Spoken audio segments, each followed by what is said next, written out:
Series নির্ধারণী তৃতীয় ওয়ানডেতে বাংলাদেশের রান হতে পারত 400, তবে বাংলাদেশ স্কোরবোর্ডে দাঁড় করতে পেরেছে 296 রান। হ্যাঁ, বলছিলাম মূলত আজকে বাংলাদেশ, আপনারা জানেন বাংলাদেশ টস জিতে আজকে কিন্তু ব্যাটিংয়ের সিদ্ধান্ত নিয়েছে এবং শুরুতেই আমরা দেখেছি ওপেনার সাইফ হাসান এবং সৌম্য সরকার দারুণ একটি জুটি গড়েছিলেন। তারা 176 রানের একটি পার্টনারশিপ গড়েছিলেন এবং এই পার্টনারশিপ আসলে বাংলাদেশকে স্বপ্ন দেখাইছে যে তারা 400 রান করতে পারবে মূলত। তবে যখন আসলে সাইফ যখন 80 রান করে আউট হয়ে যায়, এরপরই আসলে দীর্ঘদিন পর ওপেনিং ব্যাটিংয়ে একটি জুটি, সেই জুটি কিন্তু আসলে ভেঙে যায়। এবং এরপরে যদি আরেকটি তথ্য আপনাদেরকে বলে রাখি যে সৌম্য সরকার তিনি কিন্তু সেঞ্চুরি করতে পারতেন এবং তিনি 91 রান করে আউট হয়েছে। সব মিলিয়ে বাংলাদেশ তখন যেই আসলে বাংলাদেশের যে ব্যাটিংয়ে যে নেট রান রেট ছিল সেটি আসলে 400 রান হতে পারতো কিন্তু। তবে স্কোরবোর্ডে যখন তারা দুই ওপেনার যখন আউট হয়ে গেল, 176 রানের জুটি যখন ভেঙে গেল, তখন কিন্তু আসলে ধীর গতি চলে আসলো বাংলাদেশের যেই নেট রান রেট, সেই নেট রানে কিন্তু ধীর গতি চলে আসে। ফলে যেটি হয় আমরা দেখেছি, এর মধ্যে তাওহিদ হৃদয় তিনি বেশ দেখে শুনে খেলছিলেন। দেখে শুনে খেলার এক পর্যায়ে তিনি 28 রান করে যখন আউট হলেন, পরবর্তীতে নাজমুল হোসেন শান্ত তিনি কিন্তু আজকে তার ব্যাট কিন্তু আজকে হেসেছে বলা যায়। আমরা দেখেছি তিনি 44 রান করে কিন্তু আউট হয়েছেন, যেটি আসলে আজকের স্কোরবোর্ডে গুরুত্বপূর্ণ একটি ভূমিকা রেখেছে। এরপরে আসলে সবাই আশা চাওয়াতেই ব্যস্ত ছিল একরকম, যেমন রিশাদ হোসেন, তাকে কিন্তু আজকে উপরে খেলানো হয়েছে যাতে একটি বড় স্কোরে বাংলাদেশ পৌঁছাতে পারে। সেই লক্ষ্যে কিন্তু রিশাদ হোসেনকে উপরে উঠিয়ে খেলানো হয়েছে।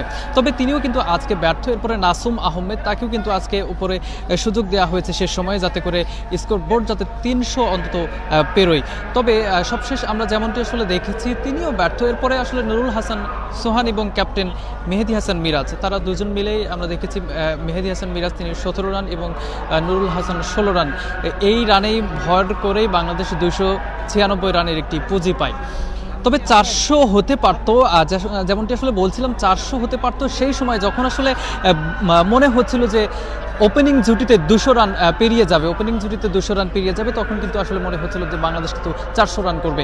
তবে সবশেষ যখন আসলে সে জুটিটি ভেঙে যায় এবং ভেঙে যাওয়ার পর আমরা যখন দেখি যে সৌম্য সরকার ঠিক যখন 90-এর ঘরে পৌঁছায়, তখন আসলে তিনি দেখে শুনে খেলার চেষ্টা করছিলেন যে একটি দীর্ঘদিন পরে তার ক্যারিয়ারের একটি সেঞ্চুরি, সেই সেঞ্চুরি তিনি পেতে যাচ্ছিলেন। এই জন্য হয়তো দেখে শুনে খেলার চেষ্টা করছিলেন যখন তিনি 90-এর ঘরে পৌঁছান। তবে তিনিও ক্যাচ আউট হয়ে কিন্তু ফিরে যান এবং তিনি কিছুটা হতাশ, আমরা দেখেছিলাম তিনি আউট হওয়ার পরে বেশ তিনি আসলে হতাশার ছাপ দেখা গিয়েছে। তিনি দীর্ঘক্ষণ মাটির দিকে আসলে তাকিয়েছিলেন, যেটা কি করলাম, বলটা আসলে এভাবে না মেরে যদি অন্যভাবে মারতাম। তো তার যে 9 রানের আক্ষেপ সেটিও কিন্তু থেকেই গেল। বহুদিন পর তিনি আসলে দলে ফিরেছিলেন।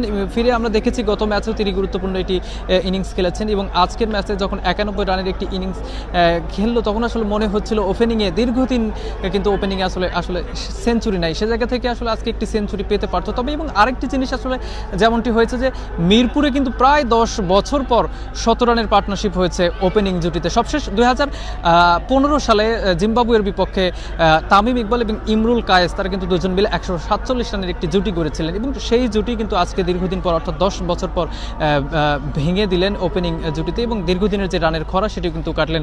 তবে আসলে এই ছিল একটি মূলত বাংলাদেশ 296 রানে তারা 8 উইকেট হারিয়ে 297 রানের একটি লক্ষ্য ছুড়ে দিয়েছে উইন্ডিজ ক্রিকেটারদের এবং সেই 297 রানের টার্গেটে কিন্তু ব্যাটিংয়ে নেমেছে উইন্ডিজরা। তবে বাংলাদেশের রান 400 হতে পারতো সেই সময় যখন সৌম্য সরকার এবং সাইফ হাসান দারুণ একটি ইনিংস খেলেছিল এবং 16তম ওভারেই দলীয় 100 রান তারা স্কোরবোর্ডে দাঁড় করতে পেরেছিল।